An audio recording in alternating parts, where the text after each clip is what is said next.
conosco o Álvaro José, querido Álvaro José, para falar a respeito da morte da Isabel, pegando todos nós de surpresa, né, Alvinho? Bom dia. Bom dia a você, Megali. Muito bom dia a Carla Bigato, a Ju. Na verdade, a Isabel foi um baque muito grande para todos nós. E pouca gente sabe, mas a Isabel foi realmente um dos ícones do esporte brasileiro nos anos 80. Inclusive em 84, o Luciano do Vale criou um programa na Band, dentro do Show Sport, chamado Essas Mulheres Maravilhosas, que ele se inspirava na Isabel, na Jaqueline, na Vera Mossa, na Paula e na Hortência. Isabel realmente um ícone do esporte e particularmente, né, com uma vida realmente sempre engajada, muito ativa e fazendo a diferença. E foi a primeira grande geração do vôlei brasileiro, né, Alvinho? Me corrige se eu estiver errado, mas, pô, 79 ela já ganhou o Pan-Americano, quer dizer, o Brasil já começou a se destacar ali no vôlei feminino, antes mesmo de se tornar uma potência no vôlei masculino, né? Na verdade, o Pan-Americano de 79, a seleção brasileira, eu tava lá, né, pela Band em Porto Rico, eu sozinho fazendo 10 coisas. Você sabe bem como é, Megali, não preciso te explicar, não. Haja abraço, né? A mesma coisa. Não, haja abraço, olha, mas era molequinho, né? Molequinho aguenta. Em 1979, as mulheres brasileiras conseguiram o primeiro pódio do voleibol aí nos Jogos Pan-Americanos. Em outras épocas, na época do amadorismo, conseguiram, mas elas foram medalha de bronze. A medalha de ouro foi para Cuba, Cuba da poderosa Mamita Pérez, essa medalha de bronze teve um sabor de ouro. Por quê? Porque as brasileiras ficaram atrás só de Peru e da seleção cubana, ou seja, ficaram à frente das norte-americanas, que 5 anos depois seriam vice-campeãs olímpicas. Então, a Isabel, a Vera Mossa e a Jaqueline realmente atuaram demais. Na época, o técnico da seleção era o mesmo técnico que descobriu a Isabel e a Jaqueline, o Enio Figueiredo, que nos deixou, e o assistente técnico dele na Olimpíada de Moscou era o Josenildo Carvalho, que fez realmente muita história aí com a equipe do Banespa, né, que ganhou todos os títulos que disputou. Mas Isabel realmente no Pan-Americano de 79 foi espetacular. Em 80 em Moscou elas tiveram uma grande atuação mesmo com o boicote. E em 82 eu diria que aí o mundo conheceu a Isabel, que foi aquele Mundialito. Tivemos a versão do Mundialito disputada no Rio de Janeiro e o Mundialito em São Paulo, que era o feminino, o masculino no Rio, no Maracanãzinho, e o feminino no ginásio do Ibirapuera. E o ginásio do Ibirapuera tinha congestionamentos que chegavam até o Parque do Ibirapuera.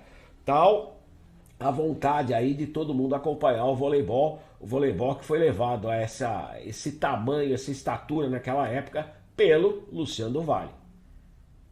Oi, Alvinho, Juliane Amaoka por aqui. Gente, o Alvinho tem 11 edições de Jogos Olímpicos na carreira, muitos pan-americanos, narrou muita coisa, não só de Isabel, mas de todos os atletas do time Brasil.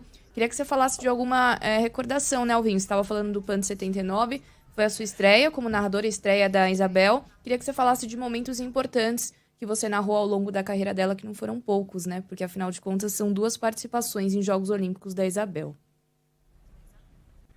O PAN de 79 eu estava fazendo tudo, conforme eu falei pro Megali, né? Então, narração, comentários e tudo mais. E o vôlei feminino não ficou de fora. Tanto que o vôlei feminino conseguiu a medalha de bronze e o basquete feminino só viria a conseguir a medalha de bronze com Paulo e Hortência nos Jogos Pan-Americanos de 83. Mas o que eu acho significativo da Isabel é que eu acompanhei essa geração em muitos eventos, né? Não só no Mundialito, como eu fui também para o Campeonato Mundial Feminino disputado em 82. Naquela época, o Luciano estava na TV Record e fez o Mundial Masculino, e eu fiz pela Globo o Mundial Feminino com o Galvão Bueno, e ela arrebentou. Elas tiveram uma grande atuação aí, ganharam da Alemanha lá em Arequipa no momento que todo mundo passou mal em função da comida e da altitude. Mas o que eu acho significativo do jogo da Isabel, a partida memorável, foi uma derrota. porque em 82, o Mundial do Peru, a campeã foi a China, uma das maiores equipes de todos os tempos, com o Yang Xilan levantando e Lan Ping, a técnica da seleção que venceu os Jogos Olímpicos do Rio 2016, atuando e sendo uma jogadora, uma protagonista. E naquela ocasião, em 84, o primeiro set do Brasil contra a China foi de 15-13 para a China. Na época tínhamos os rodízios, uma atuação memorável da Isabel, e eu fui comentarista do Luciano Vale naquela ocasião. Eu comentei o vôlei em toda a Olimpíada de 84. E para mim foi o grande jogo, o grande momento da Isabel aí, que ela chamou a responsabilidade e olha, contra a equipe campeã mundial. Posteriormente a China seria campeã olímpica em 84. O Alvinho, como é que nasceu essa treta entre seleção brasileira de vôlei e seleção cubana de vôlei feminino? Elas se detestavam, né? Não era raro que trocassem tabefes em quadra. Como é que nasceu isso? Não, e todo mundo acha que foi uma coisa de Atlanta 96. Na verdade, Brasil e Cuba já se trombavam há muito tempo e para mim, o grande reflexo disso foi no Campeonato Mundial disputado no Brasil, em 1994, quando as brasileiras foram vice-campeãs, as cubanas foram campeãs, graças a Mireia Luiz, a Regla Torres e a Regla Bel, e ali já começou uma confusão, e no final todas as bolas iam para Ana Moser, hoje um dos pilares aí da equipe da transição do governo Lula no esporte. Ana Moser teve também uma atuação muito boa, mas foi extremamente bem marcada. E aí, Cuba acabou ficando com o título e ali começou a confusão. Xingamento, briga e tal, que eles cresceram ainda mais lá em Atlanta 96. Mas a jogadora que mais brigava, mais trombava com as cubanas era a jogadora da Sadia, a Márcia Fu. Márcia Fu, que várias vezes foi protagonista também e levou o Brasil à vitória diante da seleção cubana. Bom, eu queria perguntar para o Álvaro com relação ao vôlei de praia, porque a Isabel foi pioneira nesse esporte, né, Álvaro? O vôlei de praia deve muito a ela. Inclusive, a gente está falando de herdeiros diretos, né? Ela tem filhos que se dedicam ao esporte também. Não, o Pedrinho, a Carol, grandes jogadores aí de vôlei de praia, mas a Isabel, ela adorava, como todo carioca, né? Ele tem a praia ali e tem a areia para jogar. Então, já de tempos atrás, quando o Bernard era juvenil, eu vi o Bernard jogar em Ipanema. O Bernard estava começando no Fluminense, não era o Bernard da seleção brasileira, estava lá. A Isabel, a mesma coisa. O vôlei de praia foi estruturado nos Estados Unidos. Ele se tornou profissional lá. O primeiro grande jogador profissional brasileiro lá é o Anjinho, que depois veio fazer dupla com o Loyola. E entre as mulheres, não precisa nem falar, Jaqueline. Jaqueline ganhou o Queen of the Beach lá em Santa Mônica, depois ganhou em Santa Bárbara e se transformou numa das maiores estrelas do esporte. Tanto que quando o vôlei de praia entrou na Olimpíada em Atlanta 96, Jaqueline e Sandra fizeram a final contra duas brasileiras, Mônica e Adriana, e Jaqueline e Sandra acabaram levando a medalha de ouro. Mas o desenvolvimento do vôlei de praia passou no Brasil pelo carisma da Isabel. Isabel, sim, o jogo dela, ela podia não ser a melhor no vôlei de praia, mas todos os canais de televisão queriam mostrar o jogo dela, ela era a personagem favorita, porque realmente ela tinha algo que nós jornalistas amamos. Ela falava, e falava com a língua solta, e isso é um presente para todos nós, né? Sem dúvida. Fala, Ju. Dá tempo de mais uma? Alvinho, a Isabel ela foi a primeira jogadora brasileira de vôlei, né, que jogou na Europa, na Itália, ainda jogou no Japão. Quanto que ela contribuiu também para abrir mais ainda as portas para o reconhecimento, né, das nossas atletas brasileiras que hoje gostam muito de jogar na Turquia, né? Exemplo da Gabi, em outras grandes ligas também. Olha, o que eu vou falar, só a Carla vai entender porque ela foi atleta profissional de ginástica artística. Pouca gente sabe, mas foi.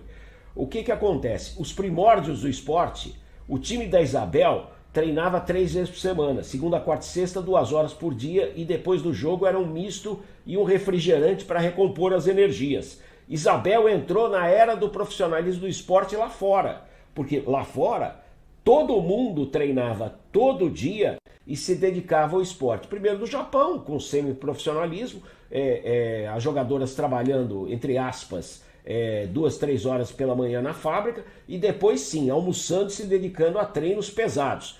Na Europa, a mesma coisa, um treinamento forte todos os dias. E o Brasil, posteriormente, acabou iniciando isso. E Isabel cobrava que o treinamento teria que ser todo dia bem forçado.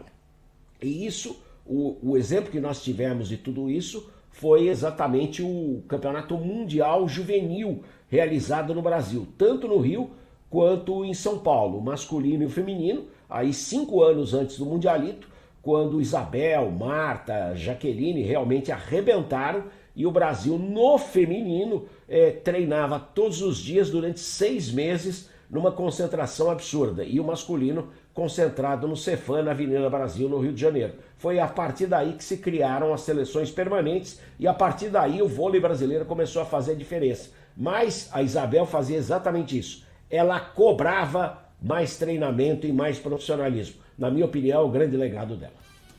Sem dúvida. Deixa eu agradecer aqui o nosso colega de Grupo Bandeirantes de Comunicação, apresentador, narrador do canal Band Esportes, Álvaro José, comentarista de tudo também, porque ele manja de tudo dos esportes olímpicos e também do futebol. Futebol também é esporte olímpico, tá no meio do...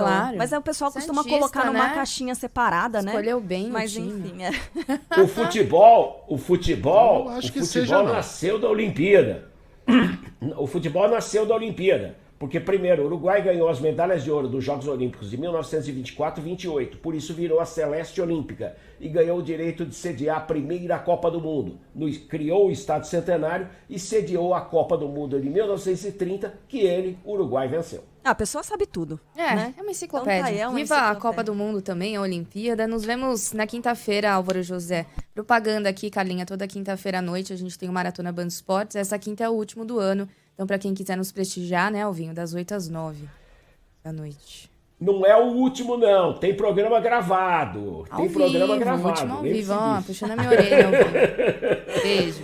Beijo, Alvinho. Obrigada Tchau. pela participação.